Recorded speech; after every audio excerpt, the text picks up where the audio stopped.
ईश्वर भी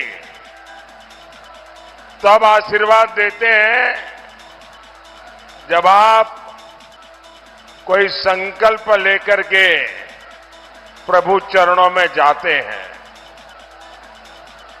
मैं जनता जनार्दन जो ईश्वर का रूप है और आपके चरणों में आया हूं, इस गारंटी के साथ आया हूं, मैं इस गारंटी के साथ आया हूं, अपने शरीर का कण कण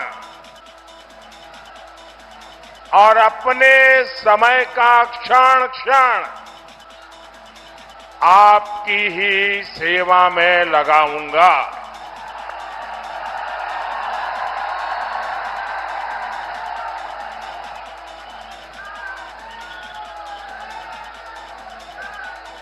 मेरा अपना तो कोई परिवार है नहीं,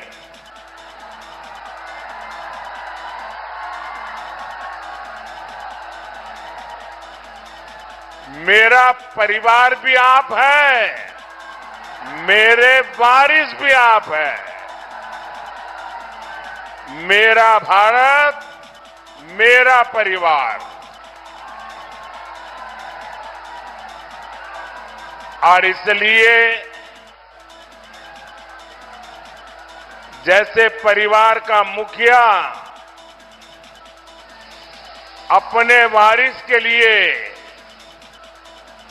दिन रात काम करता है, वैसे ही आपके परिवार के सेवक के रूप में मैं भी, आप मेरे वारिस हैं, मैं आपको वारिस के रूप में कुछ देख करके जाना चाहता हूं।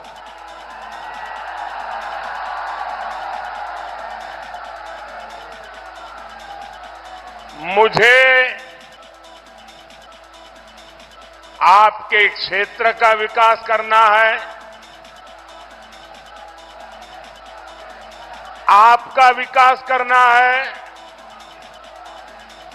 देश का विकास करना है, देश को विकसित बनाना है। साथियों, लखीमपुर खुरी, सीतापुर इलाके को यूपी का चीनी का कटोरा कहा जाता है।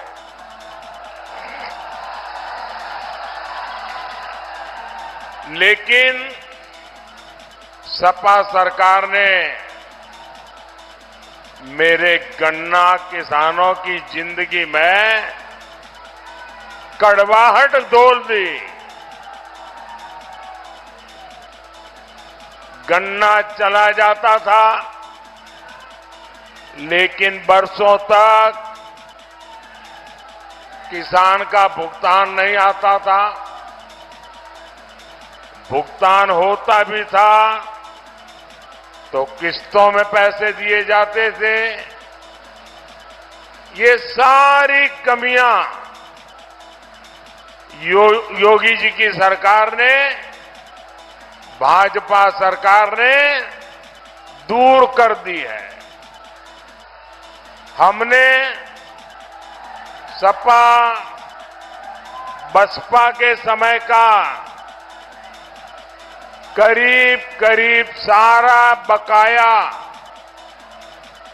गन्ना किसानों को चुका दिया है। गन्ना किसानों को जितना पैसा सपा बसपा ने अपने 10 साल में दिया था, उससे ज्यादा पैसा योगी जी ने पिछले 7 साल में दे चुके हैं। आज गन्ने का मूल्य भी बढ़कर अब 370 रुपये प्रति क्विंटल हो गया है।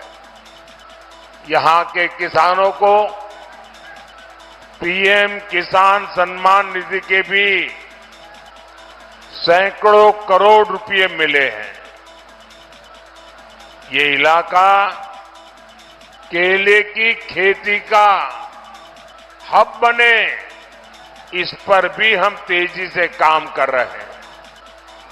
साथियों, मोदी आप सभी किसानों के लिए कैसे काम कर रहा है, उसका एक उदाहरण है इथेनॉल।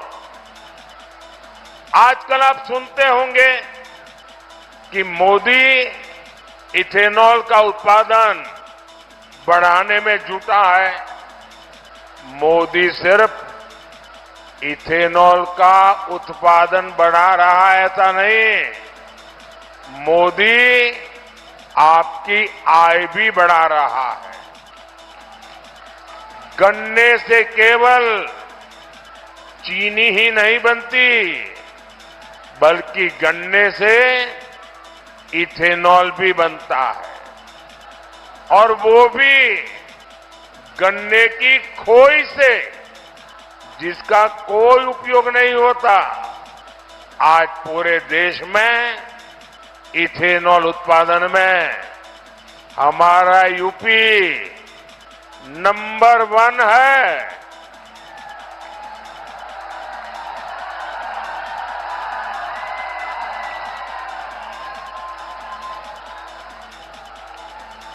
दस वर्षों में करीब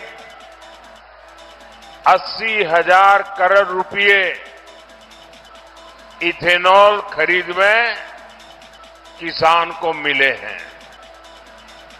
साथियों, मोदी देश के विकास के साथ ही स्थानीय स्तर पर होने वाले विकास कार्यों को भी उतनी ही प्राथमिकता देता है। आज इस क्षेत्र के लोग विकास के एक से एक बड़े काम गिना सकते हैं। सीतापुर, लखनऊ, बरेली, दिल्ली हाईवे, पीलीभीत से बस्ती हाईवे, लखीमपुर धौरहरा निदासन से की सड़क, गोल्हा से शाहजहांपुर हाईवे, रेलवे कनेक्टिविटी के काम आज सीतापुर, लखीमपुर के लोग भी गर्व से कह सकते हैं कि हम किसी से कम नहीं है। इस इलाके को बाढ़ की त्रासदी से बचाने के लिए भी तेजी से काम चल रहा है।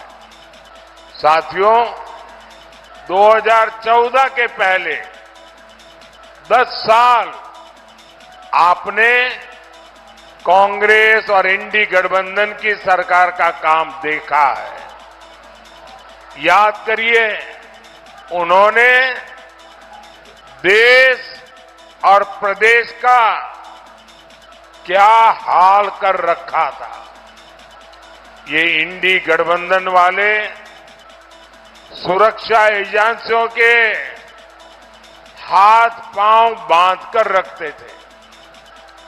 देश की पुलिस, देश की एजेंसियों को आतंक के खिलाफ कार्रवाई नहीं करने दी जाती थी। यहां यूपी में भी यही हाल था। सपा सरकार में कितने ही शहरों में आतंकियों के स्लीपर सेल थे। आतंकी संगठन खुलेआम धमकी देते थे।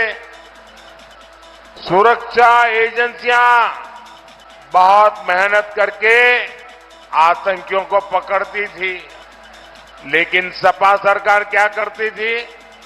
सरकार आतंकियों से मुकदमे वापस ले देती थी।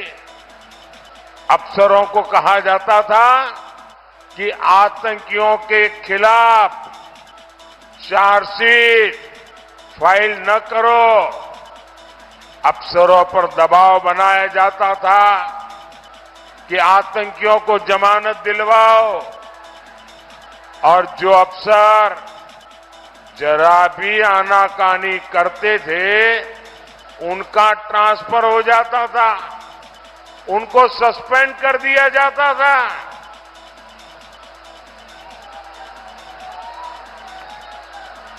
वाराणसी ब्लास्ट के आतंकवादियों को छोड़ने के मामले में तो कोर्ट ने जो सपा सरकार को कहा था वो इनकी हिस्ट्री सीट है। कोर्ट ने सपा सरकार से पूछा था, क्या अब आतंकवादियों को पद्म भूषण देने का प्लान है क्या? इतना कुछ होता था, आखिर किसके लिए? इसका एक ही जवाब है, तुष्टीकरण के लिए, वोट बैंक के लिए। साथियों, तुष्टीकरण की राजनीति अब सपा कांग्रेस के शाहजादों के लिए अस्तित्व की मजबूरी बन गई है। पिछले 60 साल में गरीब ने कांग्रेस का तरसाने तड़पाने वाला राजनीति का खेल बराबर पकड़ लिया है। उसे हर लाभ के लिए इनकी पार्टी नेताओं के सामने गिड़गिड़ाना होता था। पिछले 10 साल में गरीब के दरवाजे योजना पहुंच रही है। सपा कांग्रेस ने एससी, एसटी, ओबीसी को भी चुनाव दर चुनाव वोट बैंक की तरह इस्तेमाल किया। अब मोदी की गारंटी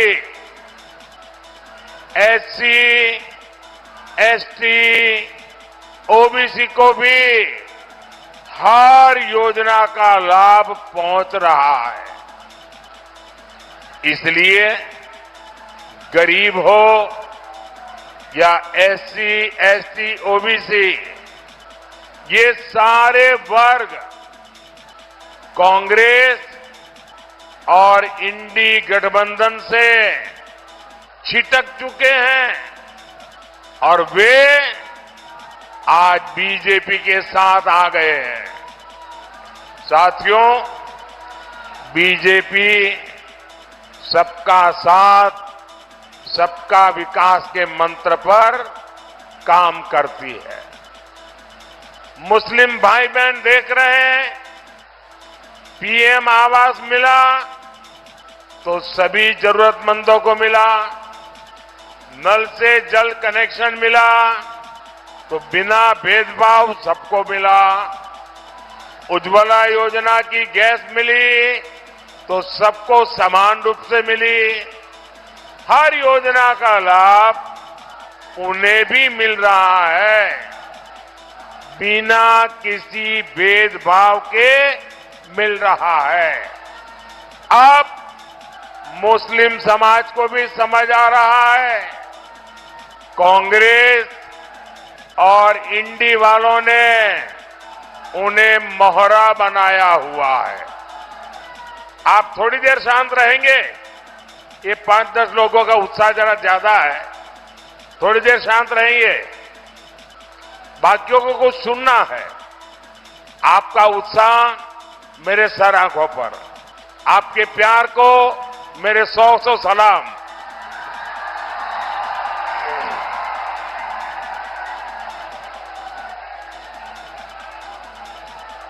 और साथियों, इसलिए अब मुस्लिम समाज भी ये धोखेबाज राजनीति से,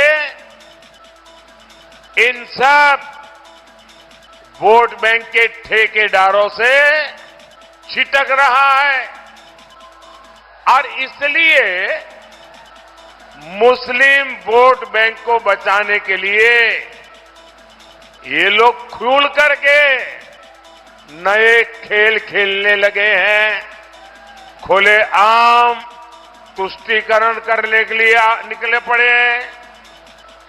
इन्होंने अपना घोषणा पत्र मुस्लिम लीग की छाप वाला घोषणा पत्र बना डाला है।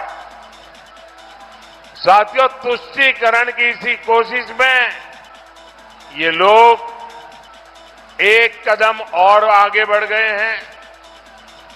हमारे संविधान निर्माताओं ने, हमारे बाबा साहब आंबेडकर ने, इतना ही नहीं, खुद नेहरू जी ने 75 साल पहले जब संविधान बन रहा था तो साफ साफ कहा था कि भारत में धर्म के आधार पर आरक्षण नहीं होगा। लेकिन अब कांग्रेस और इंडी गठबंधन धर्म के आधार पर आरक्षण देने पर अड़े हुए हैं। वे देश को फिर एक बार तोड़ने के लिए जमीन तैयार कर रहे हैं, इसका उनको पता नहीं है। अब कर्नाटका का मैं उदाहरण देता हूं, ये सुनकर के आप चौंक जाएंगे। ये घटना आप गांव गांव जाके बताना, कर्नाटका में क्या किया उन्होंने। जैसे पूरे देश में ओबीसी को आरक्षण मिलता है, वैसे कर्नाटका में भी मिलता है। 27% आरक्षण ओबीसी के लिए है।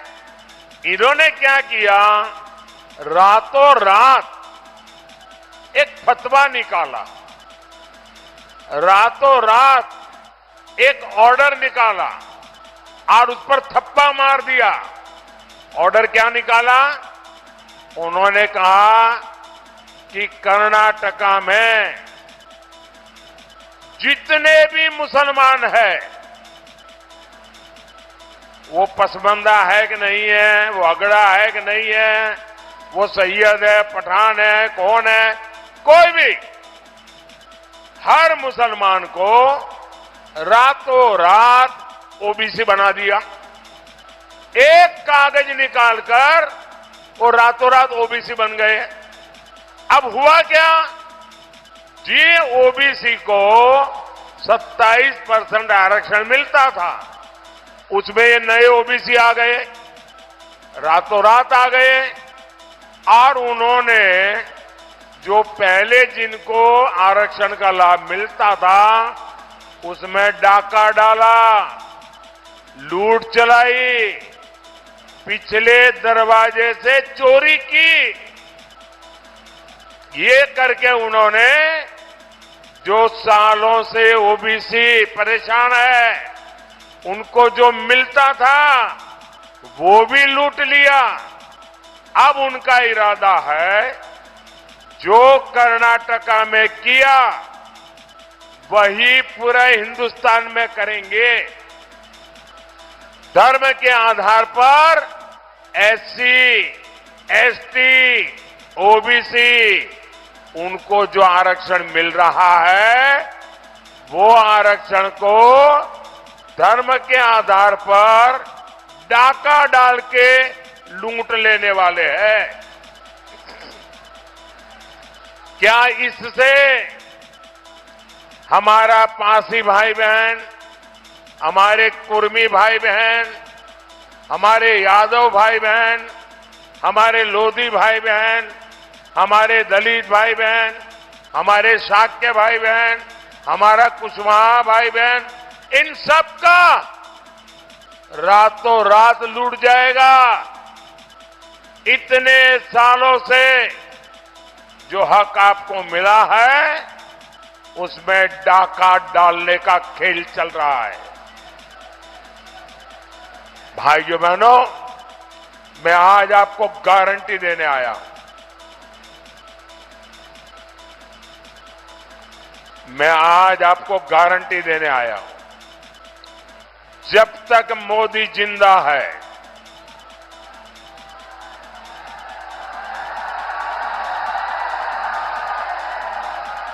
जब तक मोदी जिंदा है, मैं संविधान पर इनको कोई भी खेल खेलने नहीं दूंगा।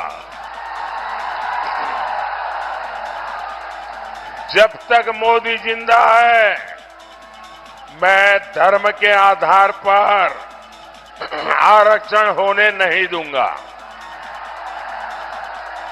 जब तक मोदी जिंदा है, एससी, एसटी, ओबीसी, उनको जो आरक्षण मिला है, किसी को भी उसमें से रत्ती भर चोरी नहीं करने दूंगा।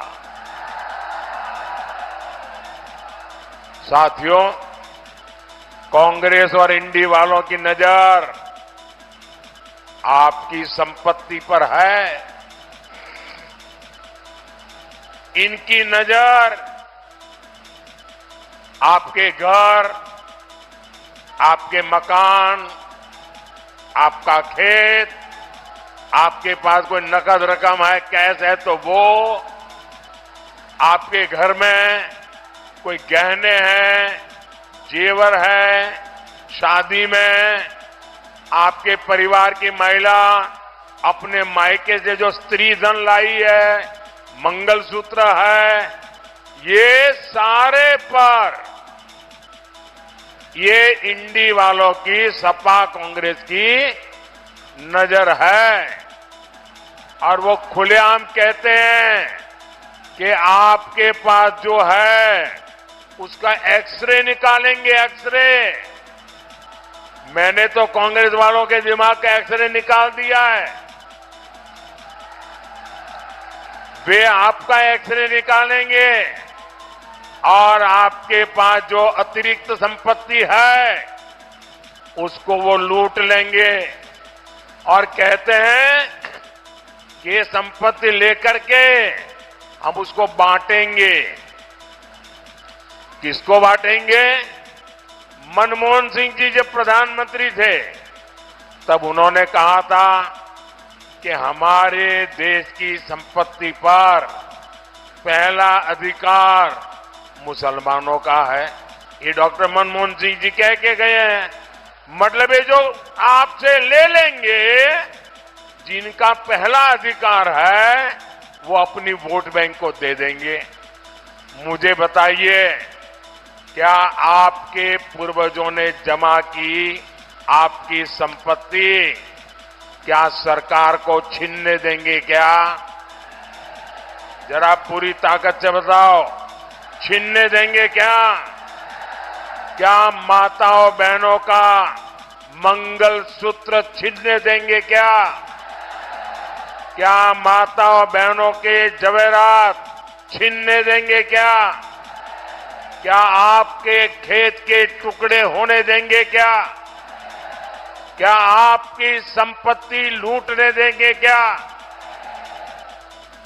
भाइयों बहनों, मोदी दीवार बन के खड़ा है।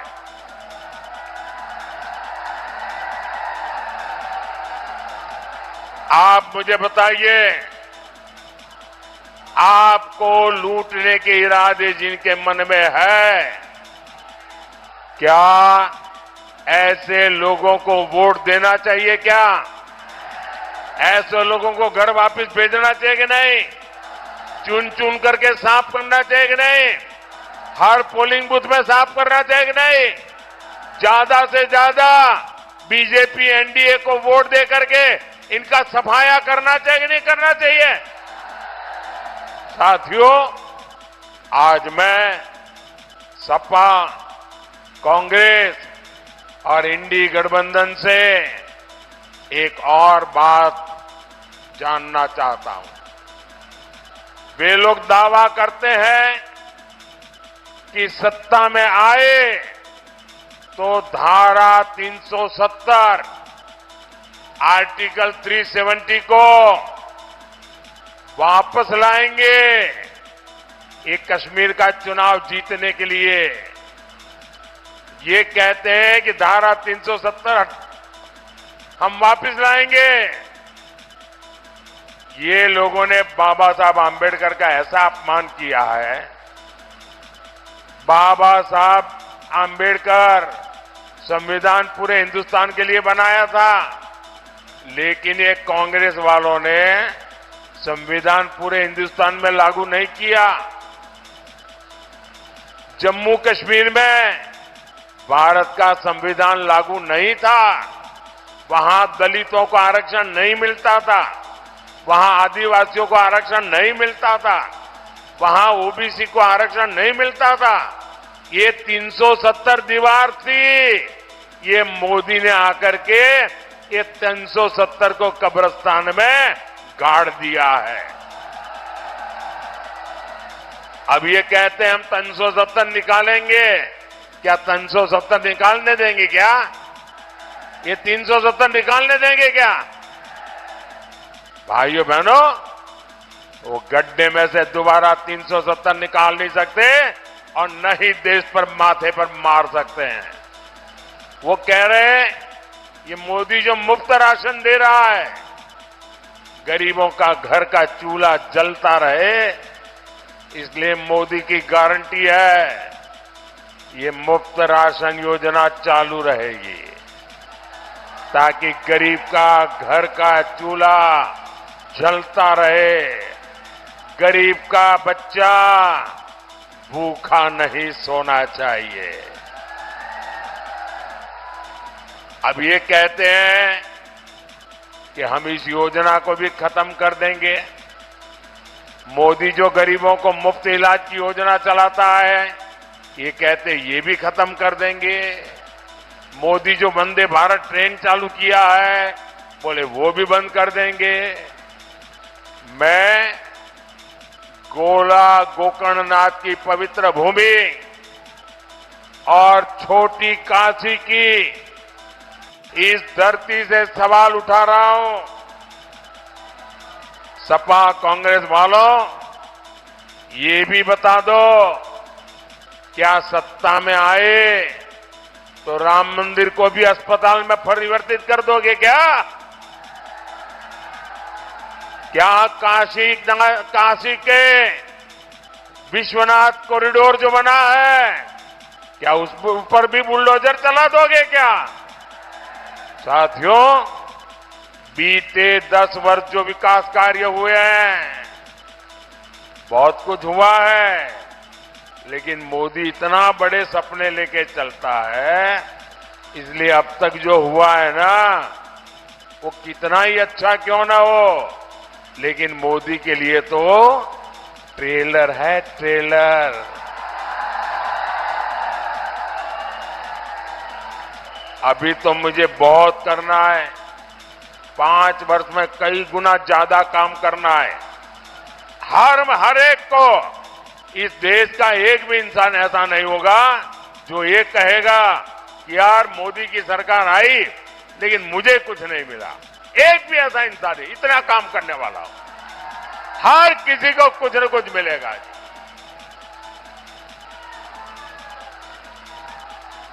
मुझे केले के तने से फाइबर बनाने वाली धौरहरा की बहनों के समूह को और मजबूत करना है।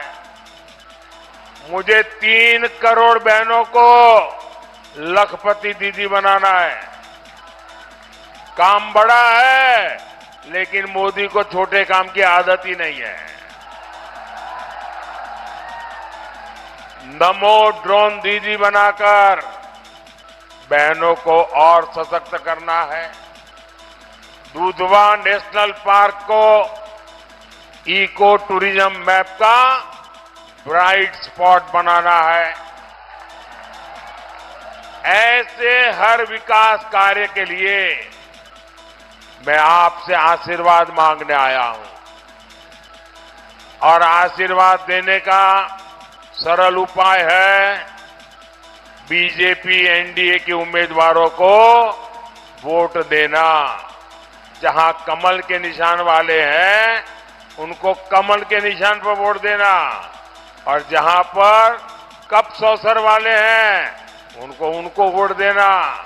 साथियों, आपको 13 मई को धौरहरा से हमारी बहन रेखा अरुण वर्मा जी को, सीतापुर से हमारे साथी राजेश वर्मा जी को और खीरी सीट से हमारे साथी अजय मिश्रा टेनी जी को भारी बहुमत से संसद में भेजना है। और आप जब इनको वोट देंगे ना, वो सीधा सीधा मोदी के खाते में आने वाला है। गर्मी कितनी क्यों न हो, मतदान ज्यादा से ज्यादा करेंगे, ज्यादा से ज्यादा मतदान करेंगे, पुराने सारे रिकॉर्ड तोड़ेंगे, पोलिंग बूथ को जीतेंगे। अच्छा, मेरा एक और काम करेंगे, मेरा पर्सनल काम है, करेंगे यार। ठंडे पड़ गए यार, ऐसा चलता है क्या? मैं आपके घर आया हूं और कह रहा हूं मेरा काम करोगे। सबके सब अगर हाथ ऊपर करके बताओ तो बताऊंगा। मेरा एक काम करोगे, पक्का करोगे? एक काम करना, घर घर जाना, जितने लोगों के घर जा सकते हो जाना और जाकर के कहना अपने मोदी जी आए थे, मोदी जी ने आपको राम राम कहा है। मेरा राम राम पहुंचा देंगे, हर परिवार में पहुंचा देंगे। जब मेरा राम राम पहुंचेगा ना, तो उस परिवार के मुखिया मुझे आशीर्वाद देंगे। जब उनका मुझे आशीर्वाद मिलेगा ना, तो मुझे एक नई ताकत मिलेगी, नई ऊर्जा मिलेगी आपके लिए काम करने के लिए। मेरे साथ बोलिए, भारत माता की, भारत माता की, भारत माता की। बहुत बहुत धन्यवाद।